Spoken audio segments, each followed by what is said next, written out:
José, o filho amado, o irmão odiado, parte 2. Eu quero começar lendo com você a palavra de Gênesis, no capítulo 37, o verso 3 em diante, que diz assim: Ora, Israel amava mais a José que a todos os seus filhos, porque era filho da sua velhice, e fez-lhe uma túnica talar de mangas compridas. Vendo, pois, seus irmãos que o pai o amava mais do que todos os outros filhos, o que eles fizeram?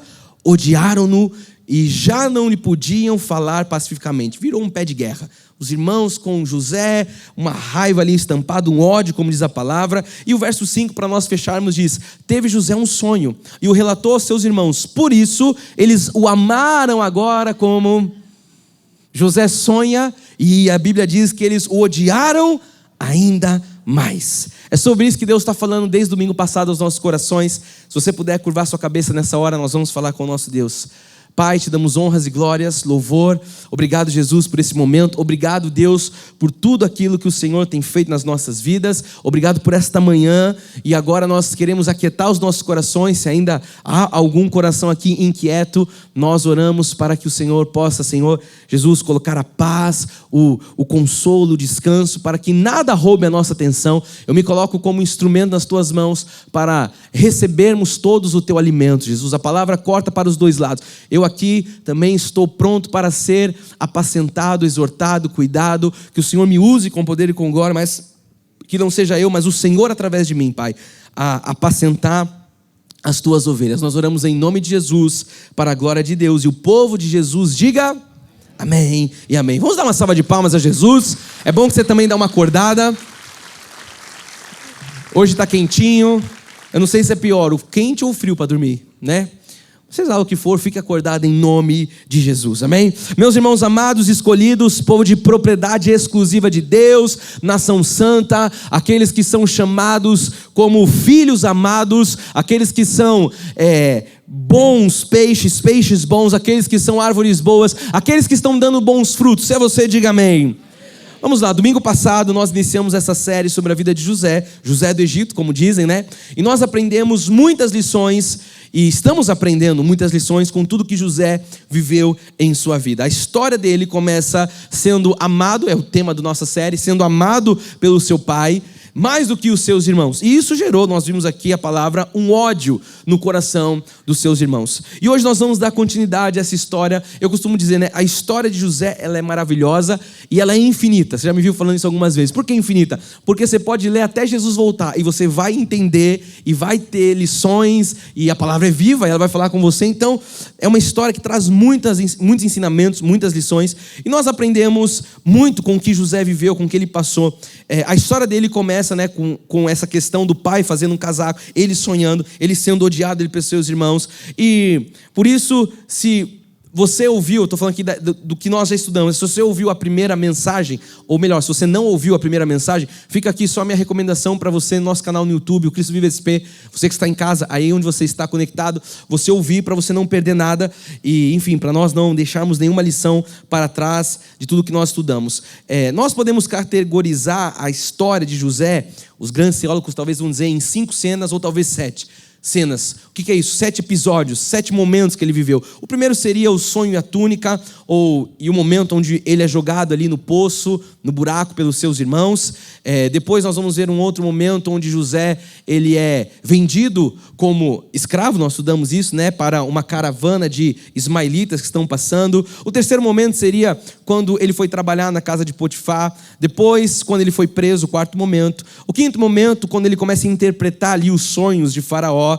Depois, o sexto momento, nós poderíamos dizer que foi o momento onde ele se torna governador do Egito. E o último momento é quando o sonho se cumpre, a família se prostra diante dele e tudo aquilo que Deus havia falado lá aos 17 anos se cumpre na vida dele. Eu quero fazer agora um resumão com você, para nós só vermos o que nós estudamos. Vou passar bem rápido para colocar aí fresco na sua memória aquilo que nós estudamos domingo passado. O primeiro ponto de domingo passado foi a túnica, isso. Está lá, a túnica E o sonho, eu não vou ler a passagem, mas está em Gênesis 37, 1 em diante, que diz que José ele ganha uma túnica do seu pai, nós estudamos o que significa isso, a túnica o distinguiu ainda mais dos seus irmãos, a gente leu esse texto hoje, né? E diz que isso produziu inveja, ódio no coração dos seus irmãos, mas nós entendemos que a túnica nada mais era do que uma declaração da preferência do pai por José, assim como nós entendemos que o nosso pai, ele também tem um amor pela nossa vida, o nosso pai, que é o Senhor Jesus Cristo, ele nos ama incondicionalmente, e quando nós analisamos essa primeira parte,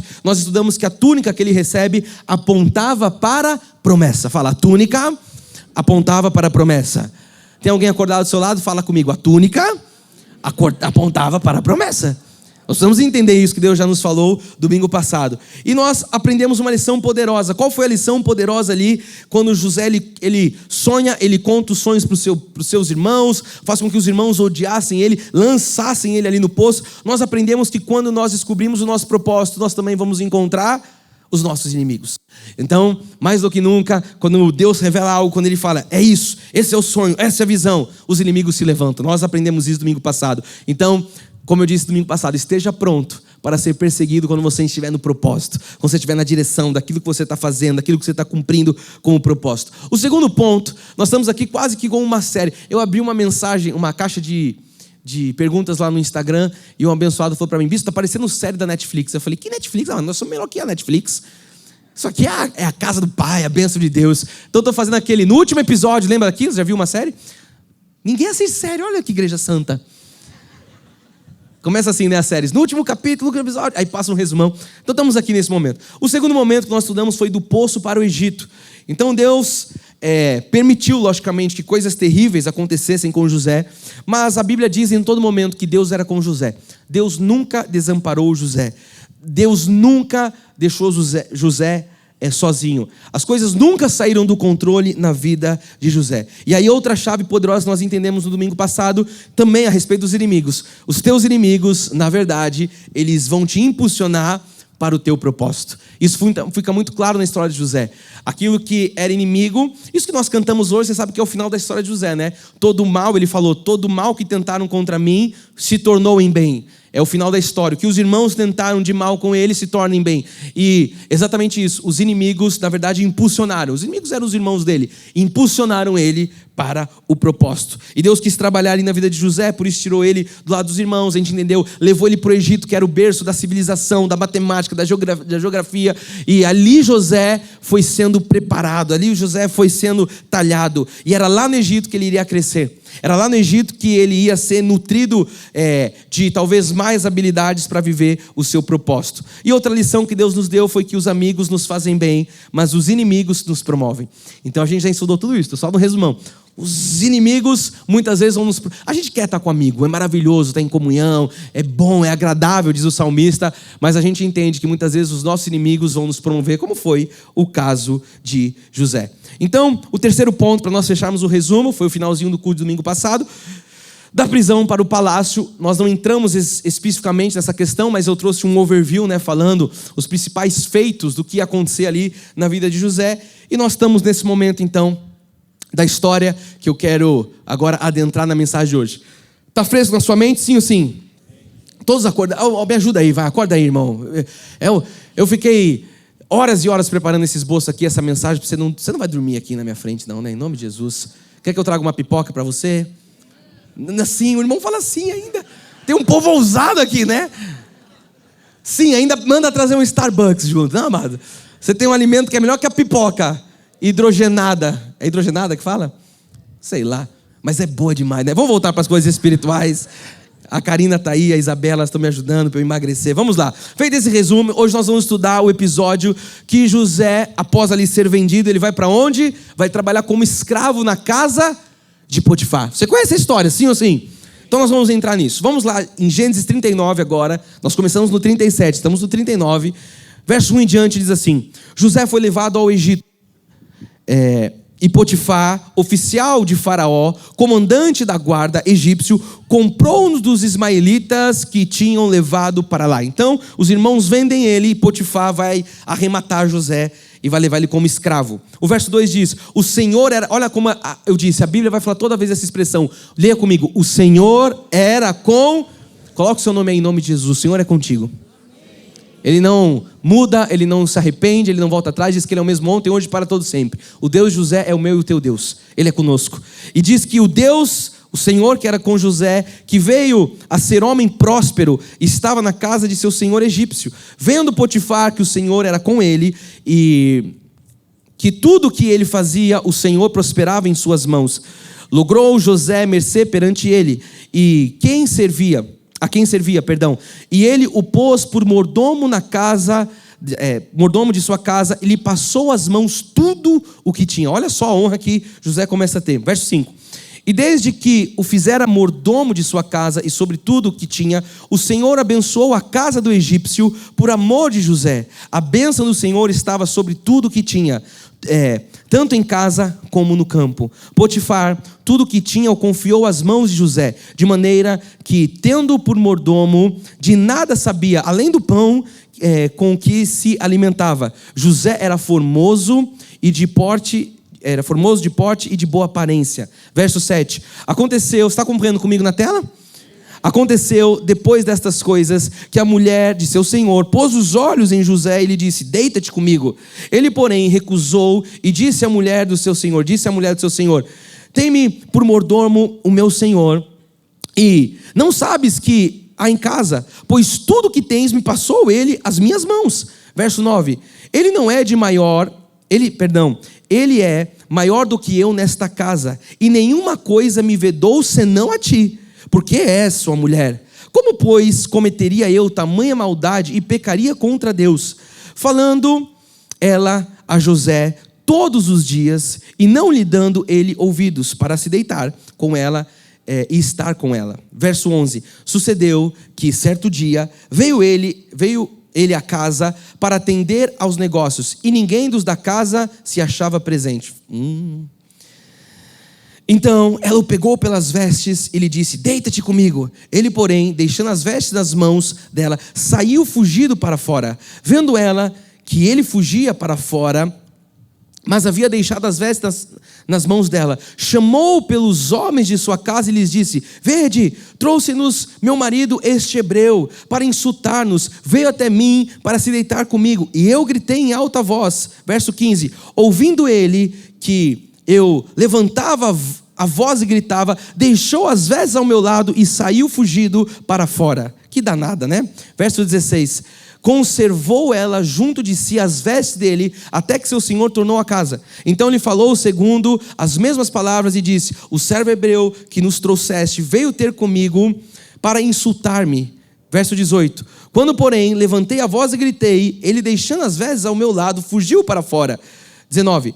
Tendo o Senhor ouvido as palavras de sua mulher, como lhe tinha dito, desta maneira me fez o teu servo. Então lhe acendeu a ira. Potifar ficou maluco aqui. Verso 20. O Senhor de José o tomou e o lançou no cárcere, no lugar onde os presos do rei estavam encarcerados. Ali ficou ele na prisão.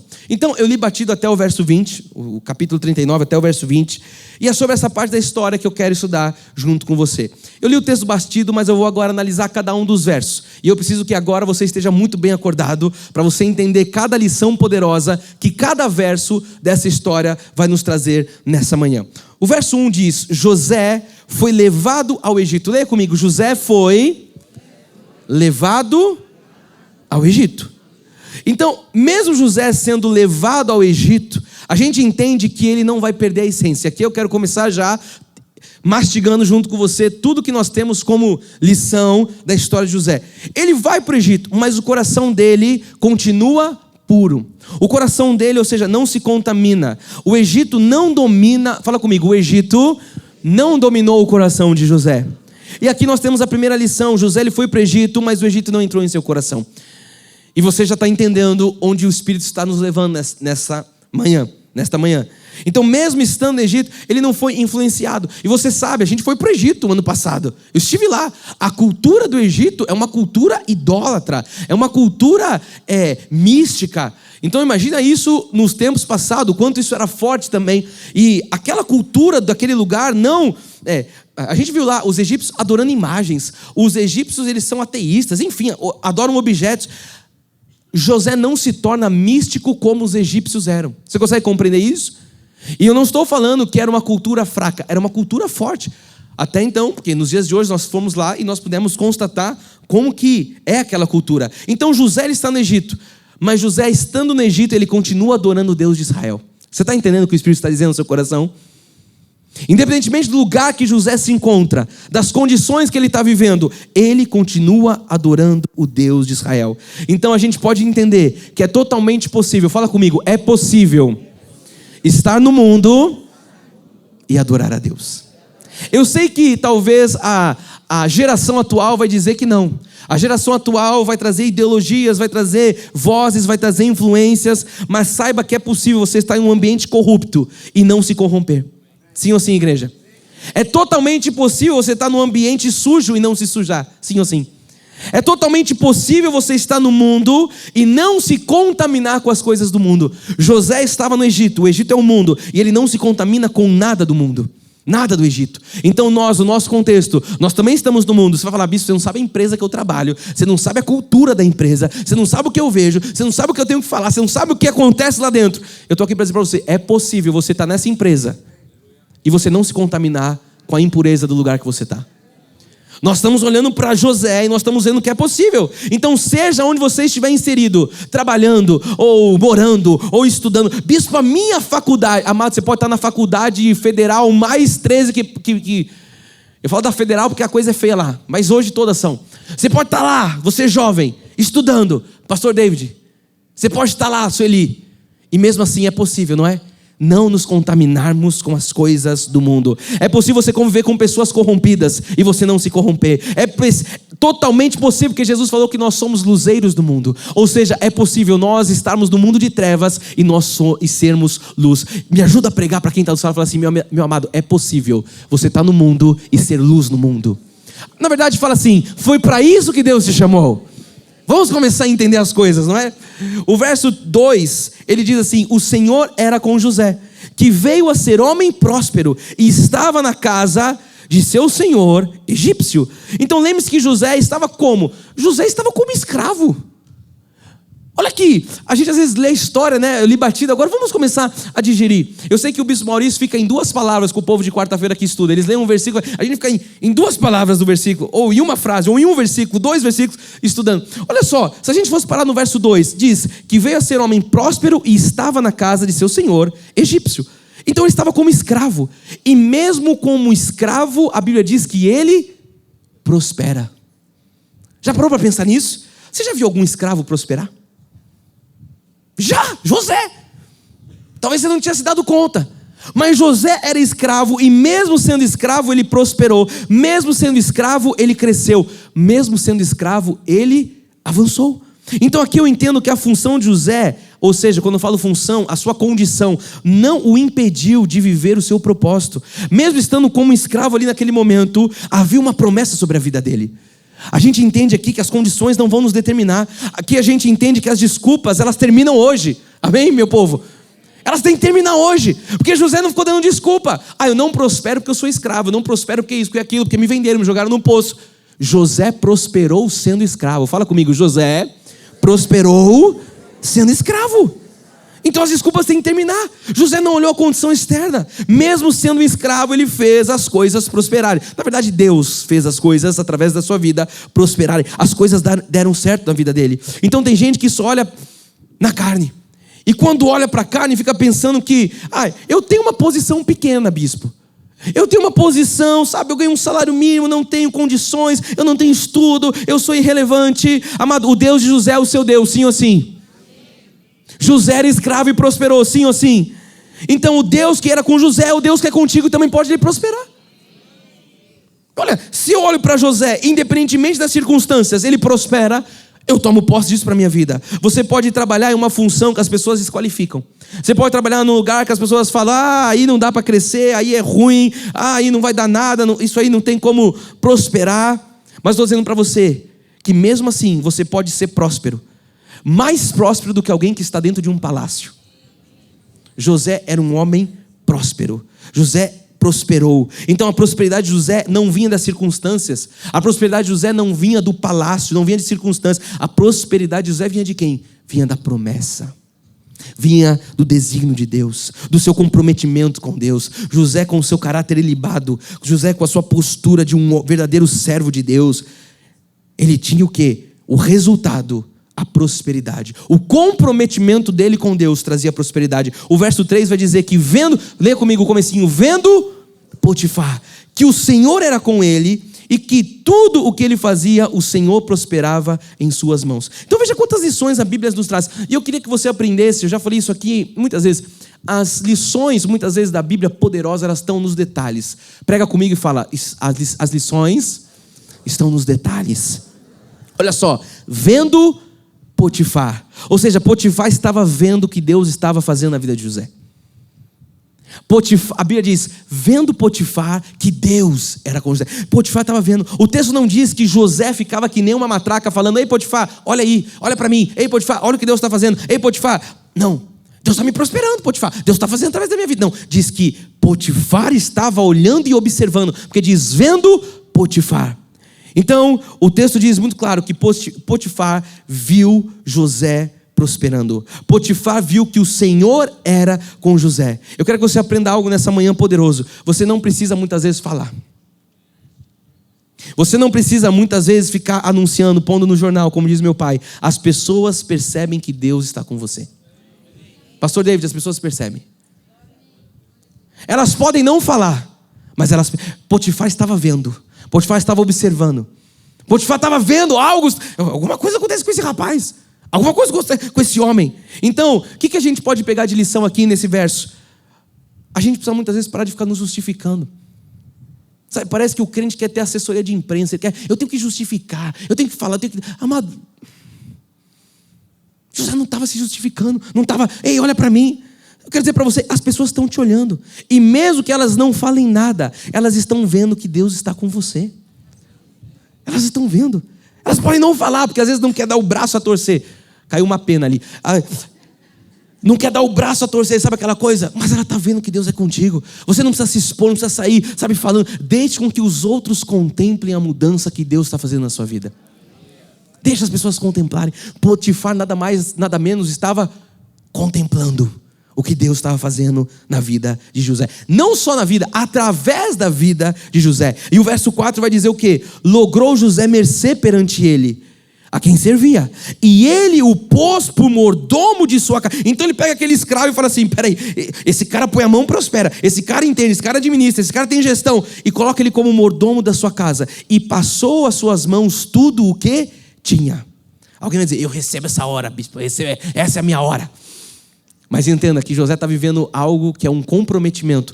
Isso aqui é a consequência de um homem com caráter ilibado. Sabe que às vezes Deus coloca o justo na casa do ímpio Por que o justo está na casa do ímpio? Só porque Deus quer revelar o seu poder. Às vezes você não entende. O meu chefe é um demônio. E pode ser mesmo. Quando você ri é porque você se identifica, né? O que tem de chefe demônio... E o que tem de funcionário demônio também? Porque tem um chefe que fala, meu funcionário é o demônio. Você está de que lado, hein? Alguém fala, meu chefe não dá, é o capeta, é o próprio Satanás. Não dá para trabalhar com ele, não dá. Mas Deus coloca o justo na casa do ímpio, na empresa do ímpio, muitas vezes para revelar o seu poder. Muitas vezes é Deus que te planta dentro desse trabalho, que te plantou dentro desse trabalho. Sabe, essa empresa que você trabalha, é um emprego, só tem ímpio do meu lado. O cara que senta na minha mesa, o cara que senta na minha frente. Por quê? Porque Deus quer revelar o seu poder através de você a todos os seus colegas de trabalho. Aqui às vezes a gente olha para a nossa vida e a gente tem uma visão até um pouco míope da coisa, né? É como dizem, olha para o nosso próprio umbigo. Mas começa a olhar um pouco mais distante. Porque existe propósito também através da sua vida, na vida de outras pessoas.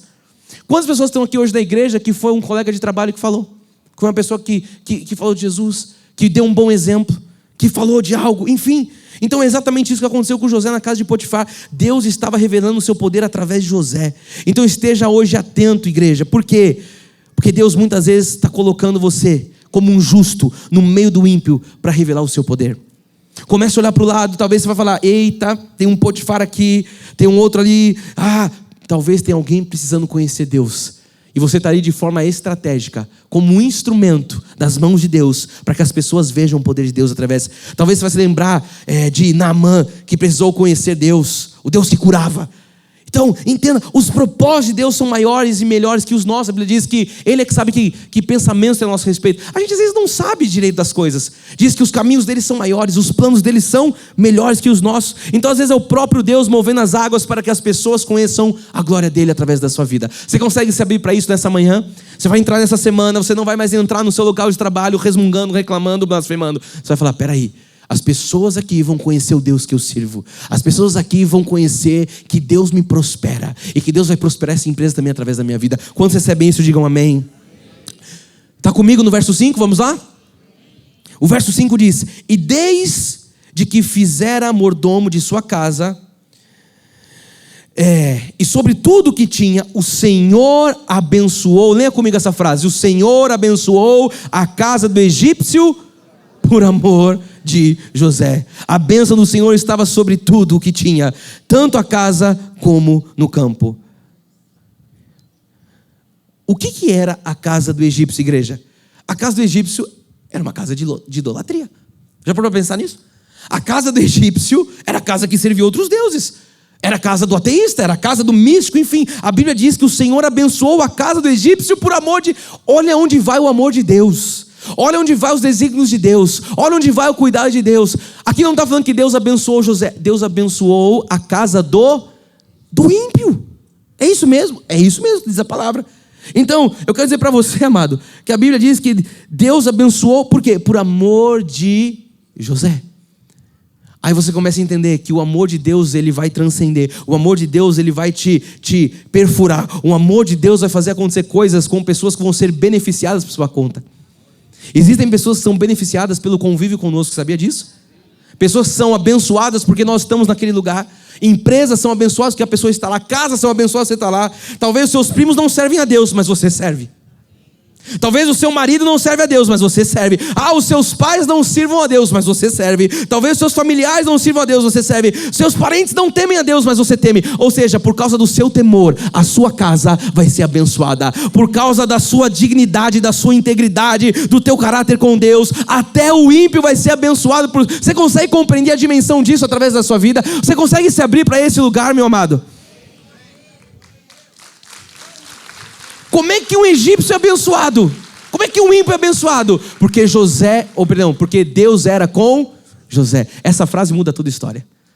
Eu estou dizendo para você, Deus é contigo. Desde o domingo passado nós estamos entendendo isso. Deus é conosco. Ou seja, por causa do nosso temor, do nosso relacionamento com Deus, a nossa casa será abençoada. Eu quero declarar sobre você, a sua casa é abençoada por sua causa. A sua casa é abençoada. Por que ela é abençoada? Porque você já foi abençoado com toda a sorte de bênção nas regiões celestiais. Ou seja, se você é um abençoado, onde você está, você leva a bênção. Então eu posso afirmar para você que a sua casa é abençoada. Ela não será, ela é abençoada por sua causa.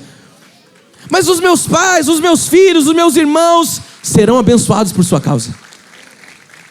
Um ímpio foi abençoado por causa de José. Então o seu marido é abençoado porque você busca Deus. Os seus filhos serão abençoados porque você busca Deus. A sua esposa será abençoada porque você busca Deus.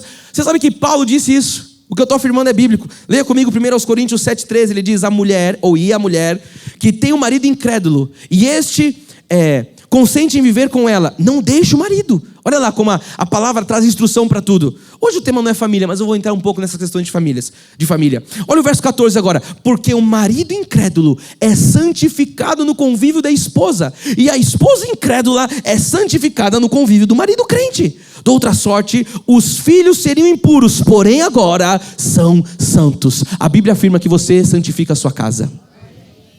Mais uma vez eu afirmo, a tua casa é abençoada. É abençoada. Porque você é um abençoado. Não olhe mais para sua casa e fale, porque meu pai é difícil. Tem marido que fala, minha esposa, você não sabe como é que ela é. Eu não quero nem saber, porque ela é sua. Você que tem que saber. Mas você tem que saber que você vai santificar a sua esposa. Você, esposa, vai santificar o seu marido. Quantos creem nisso, digam amém. Então Potifar, ele levou José para dentro da sua casa, e por isso a sua casa prosperou. Coisa boa é andar com gente abençoada. Coisa boa é você andar com gente abençoada. Por isso que a Bíblia diz que as más conversações corrompem os bons costumes. A Bíblia diz que tem uma roda dos escarnecedores. Esse não é lugar para nós. Mas coisa boa é estar perto daqueles que têm a bênção, daqueles que têm Deus, aqueles que têm o Senhor, aqueles que são servos. Entenda que você precisa andar com esse tipo de gente. Por isso que você está aqui nessa manhã. A hora que está lá, dá um sorriso, aquele de orelha. Bispo, eu não tenho os dentes, então põe a mão na frente, mas dá um sorriso pela fé e fala: meu amado, é muito bom estar com você em família.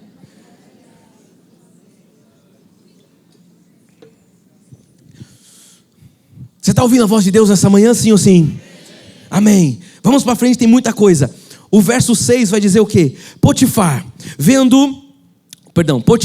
tudo o que tinha, confiou às mãos de José, de maneira que, tendo por mordomo, de nada sabia, além do pão com que se alimentava. José era formoso de porte e de aparência. Fala assim: José era gostoso. Tem homem que fala: me recusa a falar isso, bispo. A gente foi para o Egito, a gente teve um guia, era o Mesh. Ele chamava Alid. O Alid, ele falava assim, ele quase veio aqui, sabia, Cris? Ele estava aqui no Brasil, o Alid. Faz umas 2 semanas ele mandou mensagem para a gente, sabia? O Mesh. Ele falava assim: combinado é combinado. Combinado é combinado. E os brasileiros não chegavam no horário. E ele ficava doido. Porque tinha que estar 8 horas. A gente chegava às 9. Ele falava: vocês, é combinado. 8 horas é 8 horas. Até hoje a Kiara fala para mim: papai, combinado é combinado. Eu falo: combinado é combinado. Mesh. E ele falava: José era lindo. Ele era homem, tá? Esse guia. Ele era macho. Ele tinha até acho que mais que uma esposa, né? Sei lá. Essa é a vida dele. Eles são... Ele não é crente, não. Mas enfim... Os muçulmanos às vezes têm, né? Enfim, vamos lá. Ele falava: José era lindo. José era lindo. Por isso que eu falei agora, o pastor Cris já falou: José era lindo. Mas o pastor Cris tem uma esposa, tá? Vamos deixar claras as coisas. José era lindo, era como falava o Mesh, o nosso guia. Ele falava: tá escrito no papiro. Olha só, eu trouxe um papiro, né? A gente tem um papiro lá em casa, a gente trouxe lá do Egito. O papiro, tá escrito: José era lindo. E aqui a Bíblia diz que José era formoso, de boa aparência. Vamos parar de falar disso, que eu já falei demais, né? Verso 7, aconteceu depois dessas coisas que a mulher do seu senhor pôs o olho em José e lhe disse: deita-te comigo. Aqui aparece a mulher de Potifar.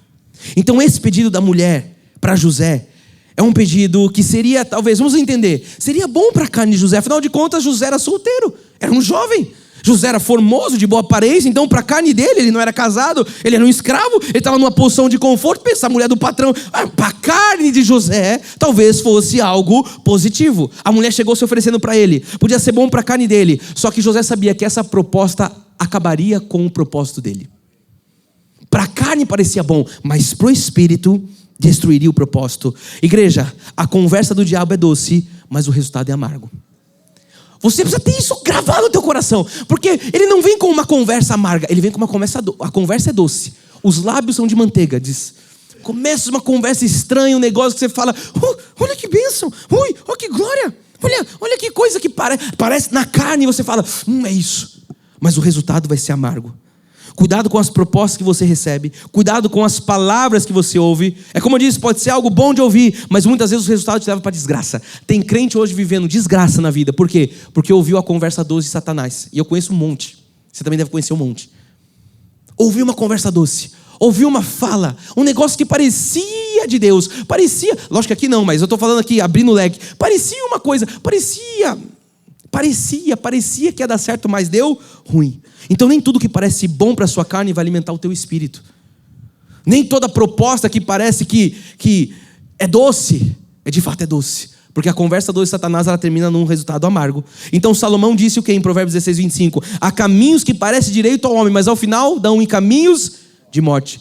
Tem crente hoje vivendo uma morte no ministério, uma morte na família, uma morte em várias áreas da vida. Por quê? Porque entraram em caminhos que pareciam direito. Parecia, mas não era. Sabe aquela parece, mas não é? Não é direto, deu em caminhos de morte. José sabia que isso daria morte. Por isso ele diz no verso 8 que José recusou, olha lá. Ele, porém, leia comigo, recusou. E a mulher disse, e disse a mulher do seu senhor, ele recusa e ele agora vai falar para ela: tem-me por mordomo o meu senhor, e não sabe que é em casa, pois tudo que ele tem me passou às minhas mãos. Então José, além de recusar, ele recusa na cara da mulher. Porque não foi uma coisa meio... Ele fala assim: o teu senhor, o teu marido, ele me colocou como senhor, me passou as mãos tudo. Então pense que nessa ocasião ninguém estava vendo, ninguém estava olhando. Então ele poderia ali na carne ter cedido, mas o texto diz que ele recusa. E isso nos ensina uma coisa poderosa. Caráter, eu quero entrar nisso agora. O caráter não se revela na frente. O caráter vai se revelar por trás, igreja. O caráter não se revela quando você está vendo algo. Ele se revela quando ninguém está vendo aquela ocasião. Está entendendo, Lucão? Não, eu sou uma pessoa de caráter. José não falava que ele era irmão. Ele não ficava anunciando. Ele não ficava pondo no jornal. Ei, eu sou... José tinha caráter. José repreende o Satanás na cara. José fala, ei, o seu Senhor. Então, você não revela quem você é na frente das pessoas. Por quê? Porque o caráter se revela na ausência. Fala comigo, o caráter se revela na ausência das pessoas. É quando ninguém te vê. É quando ninguém está te observando. É quando ninguém está te vendo que o seu caráter é revelado. Na verdade, caráter é aquilo que você é quando ninguém está te vendo. Eu gosto dessa definição. Caráter é aquilo que você... Quando ninguém está te vendo. Logicamente que Deus vê o tempo inteiro. Mas quando não tem olhos humanos. Caráter é aquilo que você pensa quando você está sozinho. Lá no seu... A sua esposa não sabe o que você pensa. O seu filho não sabe o que você pensa. Ninguém sabe, só Deus sabe. Caráter é o que você está na sua casa sozinho. No seu quarto sozinho. No banheiro sozinho. Quando você está na sua empresa sozinho. É aí que o caráter se revela. Caráter é o que? É o fruto da sua essência. E não é o fruto da sua imagem. Porque se fosse o fruto da imagem, tinha muita gente que ia ter caráter.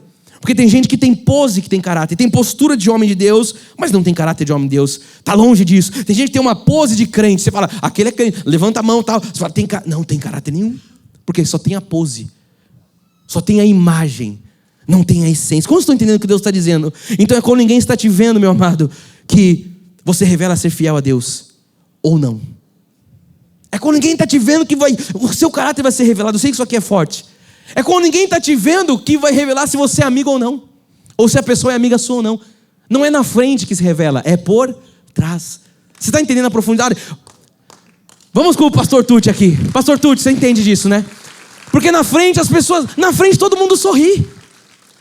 Na frente todo mundo fala, tamo junto. Na frente todo mundo abraça. Na frente todo mundo beija. Lembra de Judas? Amado, eu vi um irmão agora que eu não sei se ele está morrendo ou está dormindo. Cutuca quem está do lado para não dar nomes. Eu não sei se ele foi para a glória ou se ele está dormindo. Acorda, chacoalha quem está do lado, chacoalha. Amado, quando o altar dá uma ordem, faça essa ordem. Eu vou chacoalhar esse aí, está dormindo mesmo. Vai que está morto, a gente não sabe, a gente já ora aqui. Vamos lá. Na frente, dá beijo. Na frente, dá soquinho. Na frente, tamo junto. Na frente, é mil maravilhas. Mas o caráter não se revela na frente, o caráter se revela por trás. Tem um grande pensador que ele diz uma frase que eu amo. Ele diz assim, não me conte o que as pessoas falaram a meu respeito. Apenas diga-me por que elas estavam tão confortáveis em dizer isso na sua frente.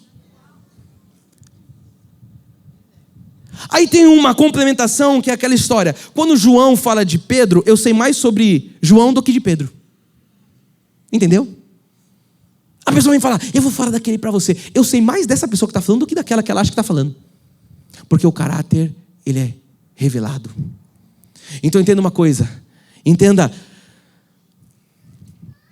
a profundidade do que Deus está dizendo. E aqui, amado, eu sei que quando a gente ouve isso, muitas vezes a nossa tendência é jogar para o outro. É você buscar no seu radar, na sua mente, uma pessoa que seja assim e falar, é verdade. Mas eu quero que você olhe para você nessa hora, em nome de Jesus. Porque você não pode ser essa pessoa. O culto é para você, a palavra está sendo para você. O meu marido tinha que estar ouvindo isso. Não, você tinha que estar ouvindo isso. Por isso que você está aqui. Por isso que você está sentado aqui. Então, essa aqui é uma das minhas orações. Nós temos um corpo saudável como igreja. Onde os caráteres sejam caráteres cristãos. E quando eu falo, não é só questão da imoralidade. Isso é o básico. Eu estou falando na questão da fidelidade. Sim ou sim, amados? Na questão da lealdade. Cadê o corpo ministerial? Estava comigo no CCM, quarta-feira. Estão entendendo o que Deus está dizendo? Então veja o caráter de José. Vamos ver de novo o verso 8. Ele, porém, recusou e disse à mulher do seu senhor, tem-me por mordomo o meu senhor, e não sabe o que é em casa, pois tudo que tem passou às minhas mãos. Verso 9. Ele não é maior do que eu nesta casa, e nenhuma coisa me vedou, senão a ti. Porque ele podia ter parado no verso 8. Passou tudo. Passou tudo ou não passou? Passou. Mas ele falou, a mulher não. Você tem tudo, José, menos a mulher. Ele fala, senão a ti. Porque é sua mulher. Como, pois, cometeria eu tamanha maldade e pecaria contra... Veja que postura perfeita. Isso aqui é sensacional. Meu irmão fala isso, né? Sensacional. Fala comigo, sensacional. Porque você precisa entender a profundidade dessa resposta de um homem que tem um caráter. de um jovem, belo, formoso. Não está falando de um velho caído, caquético, uma uva passa. Diz que ele era homem formoso, cheio de vitalidade, solteirão. E a mulher do patrão, eu já falei, você acha que a mulher pode falar? Não, é porque ela era baranga, bispo. Ela era feia. Você já viu mulher de homem rico feia? É como dizem, né? Não existe mulher feia, existe mulher pobre.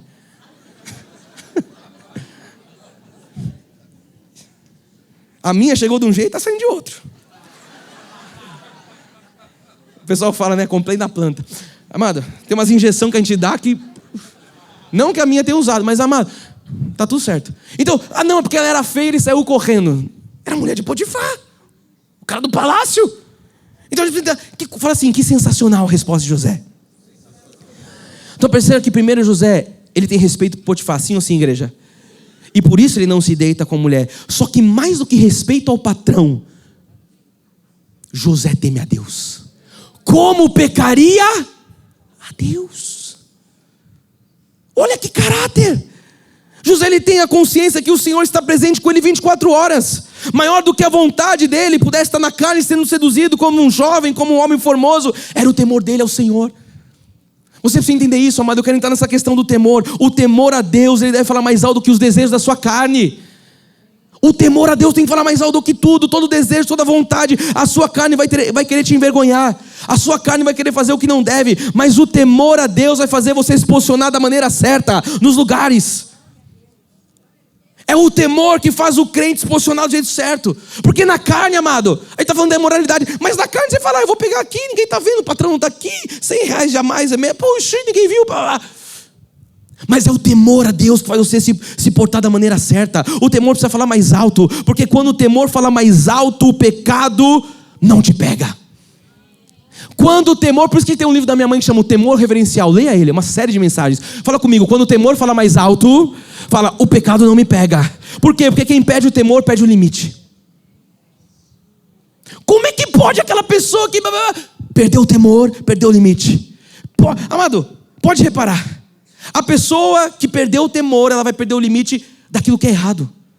Aquilo que é pecado, aquilo que é pecaminoso, aquilo que é maligno, ela perde a noção. Por quê? Ela perde a noção do que é pecado. Ela perde a noção da queda. Tudo se torna normal. A pessoa começa a viver pelos seus próprios conceitos. Ela começa a viver pelas suas próprias ideologias. A pessoa, ela se torna escravo das suas vontades. Por quê? Perdeu o temor. Fala comigo assim, perder o temor é ladeira abaixo. É ladeira abaixo. A Bíblia vai dizer que um abismo chama outro abismo e chama outro abismo. Salomão ensina sobre isso. Leia comigo Provérbios 9:10. Ele diz, o temor do Senhor é o princípio da sabedoria. E o conhecimento do santo é prudência. Olha o conhecimento que você está tendo nessa manhã, para você ser prudente, para você ser uma pessoa que tem temor. Ele diz algo mais profundo em Provérbios 14:27. Ele diz, o temor do Senhor é fonte de vida para evitar os laços da morte. Você consegue entender a dimensão do que Deus está dizendo aqui? Mas eu não morri, a pessoa perdeu o temor, mas morreu o ministério, sim ou sim. Morreu a família, sim ou sim. Morreu a saúde, muitas vezes. Morreu, coisas morrem. Existe morte literal também, morte física. A pessoa é exortada, Deus leva. Então a gente precisa entender, amado, que o temor ele é fundamental para as nossas vidas. Agora você entende, aquela pessoa que era firme com Deus.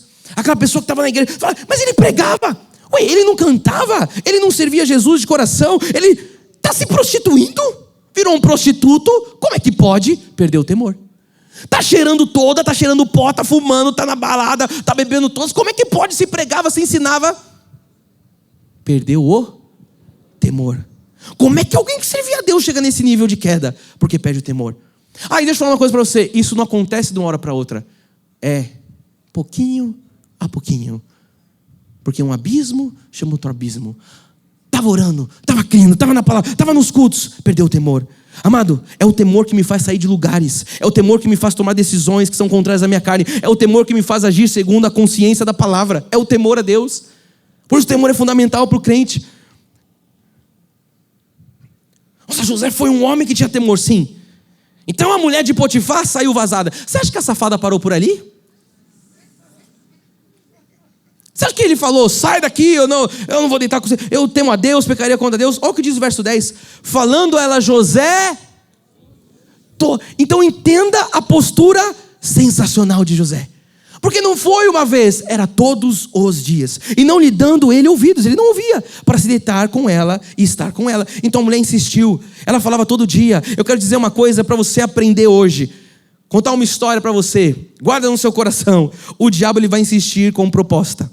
Ele vai insistir, Gustavinho, passa agachadinho. O diabo vai insistir com proposta, mas continua firme, Gustavo. Ele vai insistir, ele vai passar agachadinho assim, ó, para ninguém te ver. Ele vai vir com uma palavra doce. Ele vai vir com um melzinho da sua boca. Continua firme. Continua firme. Porque José se manteve firme. Todo dia ela ia, todo dia ela tentava. E ele estava firme. Não disse que foi só uma vez. Ele foi uma, foi outra, e foi outra, e foi outra. A Bíblia diz que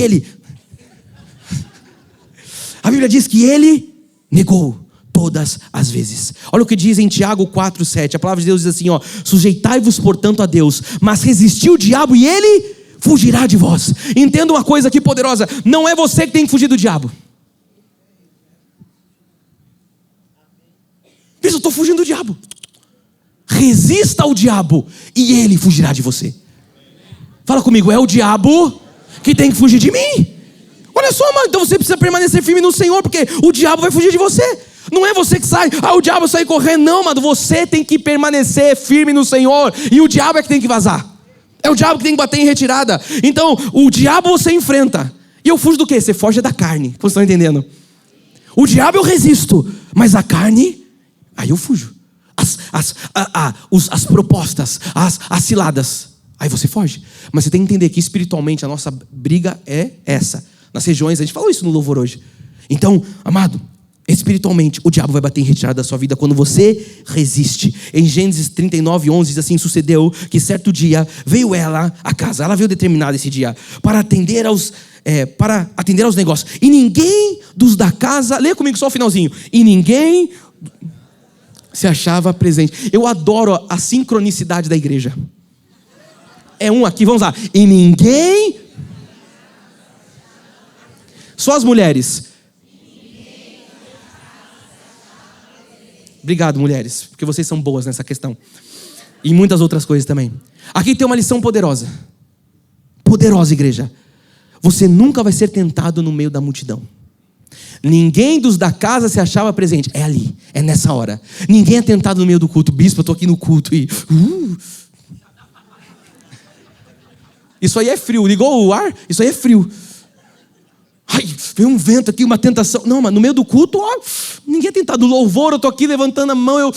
Não, é quando você está sozinho. Ninguém vai ser tentado quando estiver no coletivo. É quando está sozinho. É quando você está vulnerável. Lembra Jesus no deserto? Jesus estava vulnerável. E aí o que aparece? O Satanás.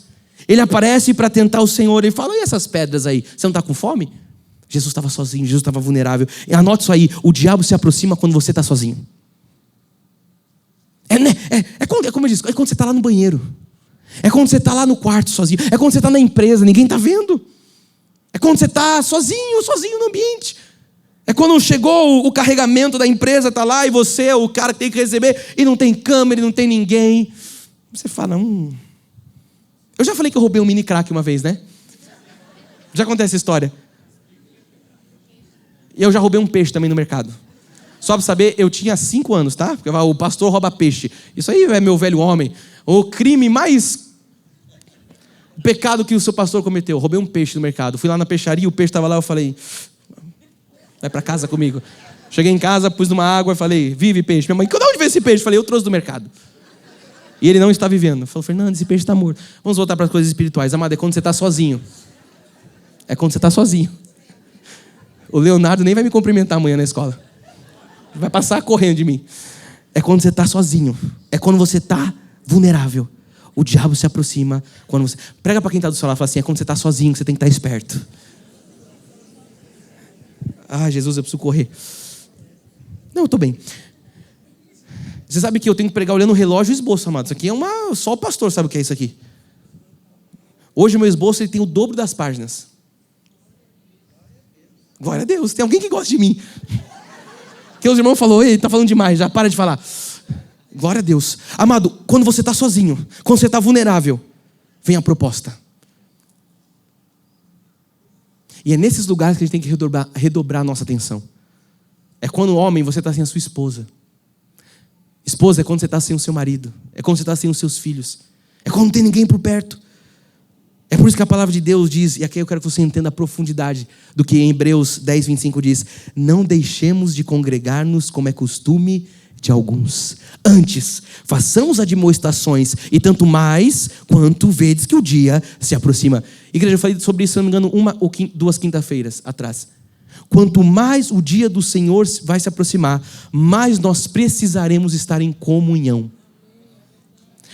Você tem que ter esse drive na tua cabeça, esse pensamento. Passou um dia, passou outro dia, eu preciso mais estar em comunhão. E o diabo vai falar o quê? Não vá, está difícil, fica em casa. O Dória vai falar para você também: fica em casa, não sai. Essa é a voz do capeta. Não vai, não se aproxima. É aglomeração, não é comunhão. Não é aglomeração, é comunhão. A Bíblia chama de comunhão. A Bíblia diz: ó, quão bom e agradável estar os irmãos reunidos em comunhão. Ali o Senhor ordena a bênção. O que o diabo faz? Não esteja em comunhão. Não esteja em comunhão. Então você tem que ter esse pensamento: quanto mais o dia se aproxima, quanto mais está próxima a volta do Senhor, mais eu preciso ser exortado, mais eu preciso ser admoestado, mais eu preciso estar em congregação, eu preciso estar em comunhão, congregando. Por isso, quem sai da congregação, vou dizer com todas as palavras, com todas as letras, quem sai da congregação é louco. Pastora Cris, é louco quem sai da congregação dos santos. Aí está os desigrejados para falar: eu sou a igreja. É nada, é louco. Nos dias como hoje, é louco. Nós precisamos estar unidos. Nós precisamos estar juntos. A pessoa acha que sozinho ela vai dar conta, mas sozinho você é presa fácil para o inimigo. E ele se aproxima quando você está sozinho. Ele se aproximou de Jesus. Quando ele estava sozinho, ele apareceu lá. Olha esses vales aí, ó. Você poderá ser, se você se prostrar a mim e me adorar. Olha a tentação, como é que funciona. Então o verso 12 vai dizer: então ela o pegou pelas vestes e lhe disse: deita-te comigo. Ele, porém, deixando as vestes das mãos dela, saiu fugido. Ela pegou, ele saiu fugido para fora. Aqui fica um alerta. Por quê? Porque tem gente que consegue fugir, mas eu tenho que dizer algo para você: o pecado deixa marcas. Ele fugiu, sim ou sim, mas deixou marcas. Ela conseguiu pegar as vestes dele. Por quê? E aqui, amado, entenda, vamos entender. Ela estava próxima demais de José. Se ela pegou as vestes, é porque estava. Você precisa entender que você não pode estar perto nem não, até aqui, sabe aquela coisa? Até aqui, porque o crente vai: não, aqui eu não pego, até aqui eu consigo. Deixou marcas, porque estava perto. Então esteja, distante daquilo que pode destruir. Esteja distante daquilo que pode destruir a sua casa, aquilo que pode destruir a sua vida, aquilo que pode destruir o seu ministério, aquilo que pode destruir a sua família. Esteja distante disso. Não é para brincar, não é para cutucar com a vara curta, aquela coisa: até aqui eu vou. É resistir o diabo e ele vai fugir. Esteja distante disso. Ele precisa bater em retirada. O verso 13 vai dizer: vendo ela que ele fugiria para fora, mas havia deixado as vestes das mãos dela. 14, chamou pelos homens da sua casa e lhes disse: vede, trouxemos meu marido, este hebreu, para insultar-nos. Veio até mim para deitar comigo, mas eu gritei em alta voz. Quando José foge, a mulher fica com as vestes.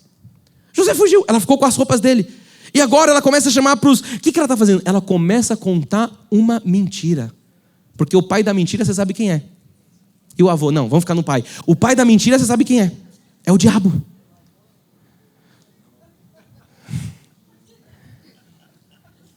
O pai é o diabo. Vamos parar aqui. E ela começa então: ele veio deitar. Ela, sabe o que ela estava falando? Ele tentou me estuprar. Era isso que ela estava falando. Esse jovem, esse cara, esse hebreu que o meu marido trouxe. Já ouviu? Esse crente, essa pessoa. É uma voz mentirosa? É uma voz hipócrita? Essa é a voz de Satanás. Esse crente, esse hebreu, esse cara que meu marido trouxe. Ela começou a alegar que tinha sido estuprado. Agora para pensar. Toda essa narrativa dá para entender que José era um estuprador. Os outros servos ouvindo, os outros homens ouvindo, esse cara foi tentar pegar a mulher do patrão. O escravo agora foi tentar dar em cima da patroa. Eu fiquei pensando, isso nos dias de hoje ia dar uma salada. Porque aqui não tinha Instagram, não tinha nada disso, não tinha rede social, não tinha o cancelamento. Isso aqui ia dar uma salada. Mas a verdade é que nesse ponto da história, agora existem duas versões, sim ou sim. Tem a versão da mulher e tem a versão de José. E eu quero então começar indo para o final, te ensinando isso. Toda a história tem duas versões, mas somente uma é verdadeira. Qual que é verdadeira? Amado, Deus, Ele não apoia a versão da mentira. Tem duas versões sempre. Tem alguém falando, tá, mas que é isso, e tem alguém falando, pá. Deus não apoia a versão da mentira. Você e eu conhecemos a história de José, na perspectiva de Deus aqui. Da perspectiva de um homem de um caráter ilibado. Mas pensa enquanto isso estava acontecendo. Tem um escravo fugindo pelado, a mulher de Potifar com as vestes falando, esse cara tentou me pegar. Você ia acreditar em quem? O escravo, o cara fugindo, porque estava fugindo, aprontou. Ninguém sabia que ele estava correndo da imoralidade, que ele estava correndo da fala doce de Satanás. Estava correndo da carne, como eu falei para você. Estava correndo. Mas isso aqui tinha agora duas versões, tinha duas coisas. A Bíblia diz que, como é que eu sei que a história de José, porque a Bíblia diz o quê? Deus prosperou José na prisão. Se Deus prosperou José, amado, é porque José estava com Deus. José estava fugindo de tudo. Então, depois lá no cárcere, a gente vai estudar isso depois, ele vai ser prosperado. Então toda a história, fala para mim, toda história tem duas versões. Fala, mas somente uma é verdadeira. E Deus nunca fica do lado da mentira. Ele não vai ficar, fala para quem está falando, Deus não vai ficar do lado da mentira. Porque o pai da mentira é o diabo. Então se você está sendo injustiçado, eu tenho que dizer para você como o seu pastor, saiba que Deus é contigo. Porque a Bíblia diz, Deus era com José. Depois, Deus era com José. E Deus era com José. Está sendo injustiçado? O Deus que era com José, Ele é contigo. A verdade ela vai aparecer, mano. Sabe, Deus vai te honrar na hora certa. Deus nunca fica do lado daquele que semeia contenda. Deus nunca, vou repetir, vai ficar do lado daquele que semeia. Sabe o semeador de contenda? Sabe o que eu falei agora há pouco, o pensador que disse, não me diga o que eles falaram, me diga porque você estava tão à vontade deles falando de mim com você, nas minhas costas. Esse é o que semeia contenda. E Deus nunca fica do lado daquele que semeia contenda. Nunca fica do lado. Provérbios 6,16 diz, 6 coisas o Senhor aborrece, e a sétima a sua alma abomina. Mas o que o Senhor abomina? Leia o verso 19. Testemunha falsa que profere mentira. O que é a sétima? O que semeia contenda entre os irmãos. O Senhor abomina. Nossa, então ele abomina. Mais uma vez, eles ficam brincando que eu gosto de falar profilático. É que eu sou dentista. Essa mensagem é profilática para muitos de nós. Não seja jamais o irmão que semeia contendas. O Senhor abomina isso. A contenda pode vir até aqui, ela tem que parar na tua garganta. Se o Senhor falar, Davi falava, Senhor, põe trava na minha língua, põe trava na minha boca. Quando você tiver, mas aquele irmão não está presente, não fala. Porque a gente vai desfalando, vai indo, e quando você vê, você já está pecando, já está falando do irmão, já está semeando contendas, já foi. E você fala, eu falei demais. E aquela velha história, tem gente que está vivendo coisas caóticas na vida porque falou demais, o que não devia, para quem não devia. Tu tem que ter sabedoria. O Senhor abomina aquele que semeia contenda entre os irmãos. Quem tem temor a Deus nunca semeia contenda entre os irmãos. O que teme ao Senhor, ele fala, o Senhor abomina isso. Em nome de Jesus, a próxima vez que você for abrir a boca para falar de alguém, contenda, o Espírito vai te calar. Você vai ficar mudinho. Não vai conseguir. Porque, amada, a gente precisa tratar o corpo de Cristo como um evangelho prático. Porque na teoria todo mundo sabe os versículos, mas é na prática. É quando aquela vizinha te liga. É quando chega aquele WhatsApp. Eu falei de falar, mas vai travar os dedos também, porque às vezes a contenda vai no escrito, né? Escreve lá. Fala aí. Pronto, falei. Hashtag. Não. Se é contenda, cale-se. Pastor, como é que eu sei quem está falando a verdade na história? Vamos para o final. Amado, espere os frutos, porque o fruto vai mostrar o lado da verdade. A gente vê a história de José. A gente vê os frutos na vida dele. Então Deus nunca fica do lado de quem inventa histórias. Deus nunca fica do lado de quem cria contendas, levanta falsas testemunhas, falsa calúnia. Quem levanta narrativas mentirosas, Deus nunca, fala comigo, Deus nunca apoia a mentira. Por quê? Porque Deus tem um compromisso com a verdade. Me ajuda a pregar para quem está lá atrás agora. Todo mundo virando para trás e fala, ei, Deus tem um compromisso com a verdade. Vai todo mundo lá para a parede, vamos lá. Quem está atrás vai receber tudo agora. Voltando para o texto, a mulher vai começar a contar a mentira dela. No verso 19 diz assim, tendo o Senhor ouvido as palavras de sua mulher, como lhe tinha dito, desta maneira me fez o teu servo. Então lhe acendeu a ira. Natural. Mas eu quero que você fique comigo. Leia comigo só a primeira frase, a primeira linha. Tendo o Senhor ouvido. Então Potifar ouviu as palavras. Agora, em nome de Jesus, eu preciso que toda a igreja seja muito maduro. Você homem, você mulher, muito madura, porque eu vou falar aqui da parte de Deus. Para você entender essa parte final. Antes de você ouvir a sua mulher, ouça a voz de Deus. A esposa já falou, vou pegar a bolsa e vou sair. Calma. Homens, antes de ouvir a sua mulher, ouça a voz de Deus. Mulheres, antes de ouvir o seu marido, ouça a voz de Deus. Bispo, Deus sempre tem que ser a primeira voz que fala com você. Deus. A Bíblia diz que em primeiro lugar está Deus. A gente vai entender a salada que vai acontecer agora. Porque Potifar, ele está dando ouvidos para a mulher. E a mulher está com a voz da mentira. E nós todos temos... a Bíblia.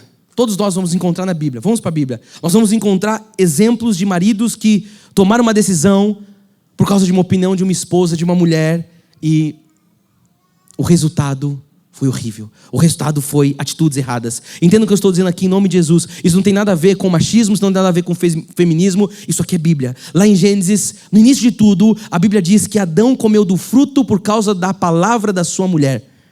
E eu não estou aqui jamais tirando a responsabilidade de Adão como homem. Porque você sabe que nós falamos o que a Bíblia diz. E a responsabilidade estava em Adão. Porque Deus chamou Adão, falou Adão, e a ordem tinha sido dada para Adão. Mas a Bíblia deixa muito clara que Adão ouviu a voz da mulher. E nós estamos aqui e vamos encontrar na Bíblia outros exemplos de homens que vão ouvir a voz da sua esposa antes de ouvir a voz de Deus. E isso vai dar ruim. A Bíblia diz de Amã, que foi ouvir a voz de Zeres, sua esposa, e morreu numa forca. Então eu não estou mais uma vez dizendo que o marido não deve ouvir a sua esposa. Antes de você, esposa, ficar brava, irada. Eu não estou dizendo que o marido não tem que ouvir a voz da esposa. Porque nós entendemos o que é um casamento santo. Nós entendemos que os dois estão numa missão. Nós entendemos que são ali um corpo, que não são mais dois, mas uma só carne. Não é nada disso. Mas eu quero que você entenda. Lógico, casamento, bispo, tem que ter acordos. Casamento é um marido debaixo da mesma... Isso nada muda, nada invalida. Mas a Bíblia deixa claro que o homem é o sacerdote do seu lar. A Bíblia vai deixar claro que a responsabilidade espiritual foi concedida sobre o homem. A Bíblia vai deixar claro que o homem deve ouvir Deus antes de ouvir a mulher. A Bíblia vai deixar claro que Deus vem em primeiro lugar. E todas as vezes que a gente ouvir qualquer outra pessoa antes de ouvir Deus, isso vai dar ruim. Deus precisa falar na frente de qualquer pessoa na face da terra. Na minha vida, na sua vida, Deus precisa falar antes de qualquer pessoa. Você sabe que Abraão estudou recentemente. Abraão foi ouvir a voz de Sara num determinado momento, sua esposa. E até hoje tem uma briga de árabes e judeus por conta de Ismael. O jeito deles, a ideia da esposa, hoje tem uma briga. Logicamente, desígnios de Deus, mas existe uma briga de nações. Potifar parou para ouvir a voz da sua esposa e lançou um homem justo na prisão. Um homem com caráter ilibado. É por isso que a Bíblia diz que a mulher sábia edifica o lar e a tola com as mãos destrói. Amado, a sua decisão deve ser pautada na voz de Deus. Pastor, você vai fundo nessa hora. Eu sei que o movimento feminista, qualquer outra coisa, não vai gostar disso. Mas, amado, nós somos aqui bíblicos. A Bíblia é inerrante. A Bíblia é a voz de Deus. Então, Deus delegou a liderança da família para o homem. O papel é do homem. De conduzir, de cuidar da esposa, de proteger, de prover, de ser o sacerdote do lar. Eu falei que eu ia entrar um pouco em família. É o que o Espírito está dizendo hoje à igreja. O problema da sociedade atual qual que é? É que os homens são frouxos. Qual que é o problema da sociedade? Os homens são uns Smurfs. Qual que é o problema? Os homens são todos uns Homer Simpsons. Aquele padrão. Uns homens frouxos. E não se posicionam. E aí tem uma mulher sangrando muitas vezes, tendo que se posicionar. Por quê? Porque aquele lugar está vago. O lugar onde o homem devia estar ali. Sabe? Posicionado, ocupando um papel. Aí a esposa tem que ocupar um papel que não é dela. Eu quero fechar esse parênteses. Só para você entender. Jamais ouça a voz de qualquer pessoa antes da voz de Deus. A voz de Deus é a primeira voz que você tem que ouvir na face da terra. A voz de Deus. A voz de Deus. O que Deus diz? O que Deus fala? Qual que é a direção? Essa questão de marido e mulher, essa é a voz de Deus. Está aqui na palavra. Mas isso aí fica um pouco fundamentalista, como eles dizem, né? Fica um pouco retrógrado, fica um pouco... Amado, Jesus falou, o céu vai passar, a terra vai passar. Ele falou, as minhas palavras jamais passarão. Nós somos bíblicos. Nós somos bíblicos. Sabemos o papel do homem, sabemos o papel da mulher. Isso aqui vai ficar para uma outra série sobre família. que, se Deus permitir, ainda esse ano a gente entra nessas questões. Mas nós precisamos entender que nós temos que ouvir. Fala comigo, eu preciso ouvir a voz de Deus antes do que qualquer outra voz. É isso que eu quero que você fique no seu coração. E eu quero terminar lendo o verso 20, que diz: e o Senhor de José o tomou e o lançou no cárcere, no lugar onde os presos do rei estavam encarcerados, e ali ficou na prisão. Você já parou para pensar o coração de José? Me jogam num poço, me vendem como escravo, eu começo a prosperar, começa a dar tudo certo na minha vida. Ele começa a prosperar na casa de Potifar e fala: agora vai. Será que ele não pensava, agora é a hora dos sonhos se cumprir? Aquilo que Deus falou lá atrás. Aí agora ele se vê preso, por algo que ele não cometeu, por algo que ele não fez, preso injustamente. Um homem justo, preso injustamente. Isso aqui, igreja, vai ficar para um próximo capítulo, vai ficar para o próximo domingo, porque o nosso tempo está terminando. Mas eu já adianto você que no cárcere, ou o cárcere, não foi capaz de impedir a promessa de Deus na vida de José. Você já viu o verso 20? E tomou e lançou no cárcere, no lugar onde os presos... Quem que estava lá? Os presos do rei estavam encarcerados. Ali ele ficou na prisão. Mais uma vez, Deus coloca José num lugar certo. Para ele, o lugar errado, uma prisão, eu preso justamente, mas as pessoas certas estariam ali. As pessoas que agora, nos próximos capítulos, ele vai revelar sonhos. E que isso vai dar acesso depois para ele a Faraó. Então nós precisamos entender que a perspectiva de Deus não é a nossa perspectiva. Os caminhos de Deus não são os nossos caminhos. Por que eu quis tanto entrar nessa série de José? Porque eu tenho visto o crente falando: não é possível estar passando o que eu estou passando. A síntese de toda essa história, eu quero que você entenda, vai o pano de fundo de todo... Por que eu entrei na série? Porque o Espírito me dirigiu para isso. Porque eu cansei de ver crente falando: eu não sei porque eu estou passando isso, eu não sei porque eu estou passando aquilo, eu não sei por causa disso. Imagina José. Imagina um homem com um caráter, uma resposta sensacional. Um homem que fugiu das coisas da carne, que não deu ouvido para o diabo, E de novo, o que ele fez de errado? Quantas vezes vocês perguntam: o que eu fiz de errado? O que José fez de errado? Ele teve um sonho e falou do sonho que Deus disse a ele. Só isso. Porque o casaco não foi nem ele que fez, ele ganhou do pai. As vestes de mangas longas. O que ele fez? O problema é que eu disse no culto passado, o problema não era José, o problema eram as pessoas. Porque José era um espelho. Então os irmãos olhavam para José e viam a frustração dele. Falou: vamos jogar esse menino, porque esse menino tem sonho, porque esse menino tem especial, porque esse menino tem casaco. É assim que o inimigo olha para você. Porque você é um povo que é propriedade exclusiva de Deus. Você é exclusivo de Deus. Então as pessoas olham para você e ficam: porque ele, e querem te parar, e querem te prender, e querem levantar calúnia, e querem te roubar as vestes. Tudo que José passou. Mas eu quero que você chegue no lugar que José chegou. Eu não estou falando da promessa, estou falando no lugar de um caráter. De você falar: eu não vou pecar contra Deus. Porque quando José fala: eu não pecaria contra Deus, aqui mostra o temor dele. Mais do que respeitar Potifar, ele temia Deus. Então que nós todos tenhamos esse temor a Deus. De não, a síntese, não questionar aquilo que nós estamos passando. Você vai dizer: bispo, você dá todo dia o exemplo do que nós estamos vendo como igreja. Não tem como. Deus recolhe a nossa mãe de forma abrupta. Cadê Bispo Solange? Foi recolhida. Para todos nós foi um baque. Eu não sei você, mas eu tinha pensado: Deus pode recolher qualquer um, menos minha mãe. Já pensou nisso? Eu pensava. A gente entrava no avião com ela e todo mundo falava: a bispa está aqui, o avião não cai. Todo mundo falava isso. A gente ia viajar, estava ela: a bispa está aqui, o avião não cai. Deus recolheu. E todos nós: como assim? Como assim? O que vai ser? Aí vem todos os processos que nós vivemos recentemente de agora tem que sair, agora tem que isso, aquilo, outro, sair o prédio, sei que. Vamos pausar a história aqui, eu já fiz isso uma vez. Vem comigo daqui 1 ano. Vem comigo daqui 2. Vem comigo daqui 3. Vem comigo daqui 4. Vem comigo daqui 5. Vem comigo daqui 1 década. Consegue chegar nesse lugar? Só 10 anos. Nós com um prédio estabelecido. Nós como estrutura servindo uma cidade, servindo famílias, servindo pessoas, a graça expandindo, pessoas sendo convertidas, pessoas conhecendo Jesus, pessoas sendo, o Espírito soprando, a coisa acontecendo. Eu estou só em 10 anos, eu não vou nem levar você para 20, senão você vai pirar. Vamos. Mas aqui, a gente tem que ser fiel a Deus. Agora você na sua vida, faz esse exercício. Bispo, mas eu estava na minha casa, não sei o que, aconteceu isso, caiu, outro veio, levantou, falsa testemunha lá na empresa, falou que eu fiz, falaram não sei o que, me condenaram injustamente. E José continuou com com um caráter ilibado, porque a Bíblia diz que José, ou melhor, Deus era com José. Deus é contigo. Eu não estou aqui mexendo com a tua alma não, amado. Eu estou aqui te dando visão profética para a tua vida. Eu estou aqui te dando direção. Deus está te dando destino. Deus está falando e revelando para você a cada culto quem você é diante dele. Deus está, mostrando desígnios e propósitos. Amado, José foi injustiçado e levado para o cárcere. Mas eu termino dizendo para você, quando chegar o tempo de Deus, quando chega o tempo de Deus, até aquilo que era para te parar, até aquilo que era para te atrapalhar, até aquilo que era o fim, a cadeia, o fim, quando chega o tempo de isso vai te ajudar. Eu quero terminar falando isso para você que entrou aqui essa manhã falando isso, não tem como. Paulo vai escrever para os Romanos, no capítulo 8, ele vai dizer: todas as coisas cooperam para o bem daqueles que amam a Deus, daqueles que são chamados segundo um propósito. Tinha um propósito. Por que José está passando isso? Porque ele vai resolver a fome de uma geração. Ele vai resolver a fome de uma geração.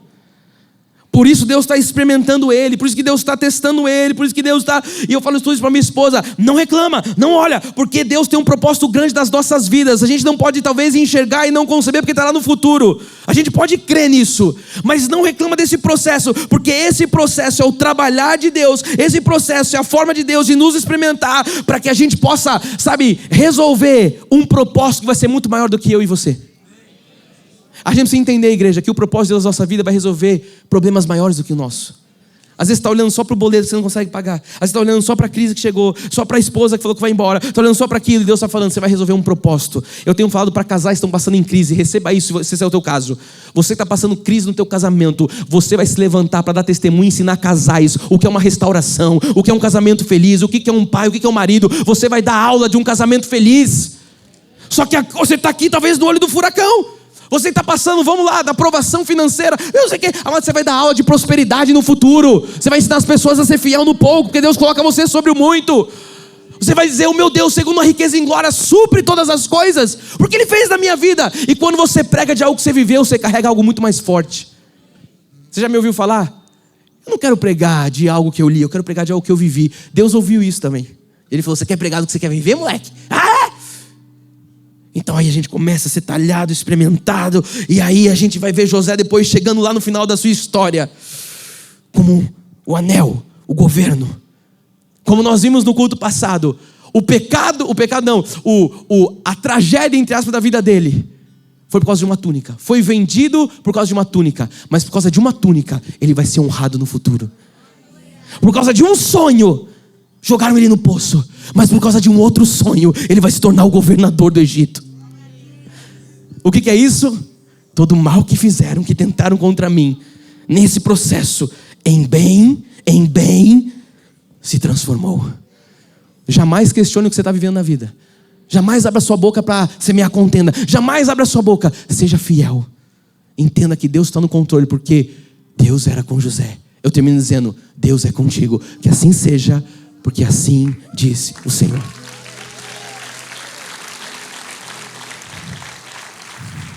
Você pode ficar de pé no seu lugar? Quantos ouviram e foram edificados nessa manhã? Digam amém, só para ter uma noção. As minhas madrugadas estão valendo a pena, em nome de Jesus. Deus é bom, Deus é fiel. Nós estamos no segundo capítulo, segunda mensagem dessa história. No próximo domingo, todos os domingos, no próximo domingo, nós vamos para a terceira parte. Você não falte, traga outra pessoa. Se você perdeu o primeiro, ouça, dá tempo. E vamos juntos chegar até o final dessa história, vendo uma transformação de Deus nas nossas vidas. Vamos terminar orando, levando suas mãos aos céus. Deus, obrigado, Pai, por essa manhã. Obrigado, Jesus, pela Tua fidelidade e bondade. Obrigado, Jesus, pela Tua palavra de graça. Obrigado pelo banquete que tivemos, Jesus. Deus, eu te louvo porque nós não ficamos nessa manhã tendo um entretenimento gospel. Nós não ficamos aqui, Pai, tendo uma experiência humana. Nós tivemos uma experiência espiritual contigo, Deus. Eu sei que nessa manhã o Senhor revelou. Eu sei que nessa manhã o Senhor prosperou. Eu sei que nessa manhã o Senhor curou. Eu sei que nessa manhã o Senhor, Pai, proveu. Eu sei que nessa manhã o Senhor cuidou de corações. O Senhor exortou. Eu sei que nessa manhã, Deus, o Senhor cumprir os teus desígnios e propósitos das nossas vidas. Então essa hora nós somos gratos, saímos daqui bem alimentados, saímos daqui, Senhor, fortalecidos, saímos daqui, Jesus, com toda a nossa esperança renovada, saímos daqui, Jesus, com um destino claro em Ti, Pai. Saímos daqui nessa manhã crendo que, como diz a palavra, Deus era com José. Deus, Tu és conosco, Pai. Obrigado porque Tu és Emanuel, Deus conosco. Tu está conosco. O Senhor disse que estaria até a consumação dos séculos. Nós não estamos sós. A Tua palavra diz que mesmo que uma mãe abandone o seu filho, o Senhor diz: eu jamais te abandonarei. Deus, obrigado porque esse é o Teu amor. Deus, obrigado porque essa é a Tua misericórdia. Davi sabia e nós sabemos que bondade e fidelidade nos seguiriam e nos seguem todos os dias das nossas vidas. E ele dizia: e habitarei na casa do Senhor para todo sempre. Deus, estamos vivendo o que o salmista disse, estamos vivendo o cumprimento das promessas, estamos vivendo o cumprimento da Tua vontade. Por isso, Jesus, a nossa oração é, Pai, toda a palavra contrária, toda palavra frívola, Pai, oh Pai, toda sedução do Satanás, tudo aquilo que é mal, nós declaramos: em bem já se transformou, em bem já, por mais que nós não vejamos, nós cremos, em bem já se transformou, em bem já, todo o mal que tentaram, todo o mal que falaram, todo o mal que declararam, nós estamos agora dizendo: já se transformou, em bem já se transformou. Diga, igreja, já se transformou em bem, em bem, em bem, em bem. Creia, creia, creia. Se você crê, com as suas duas mãos ao céu: Senhor Jesus, saímos daqui com toda a gratidão.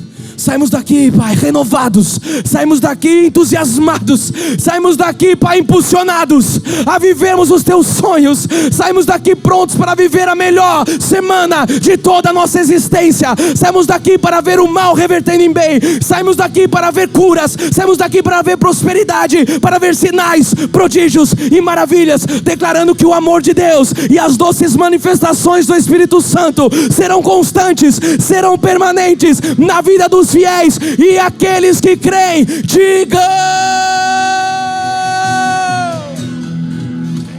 Diga glória a Deus. E agindo Deus, ninguém impedirá. Vá nessa força, tenha um domingo de paz, de família, de descanso. Abraça quem está do seu lado e diga: todo mal já tornou em bem na sua vida, porque Deus é contigo. Graça e paz a todos, até amanhã, culto de oração.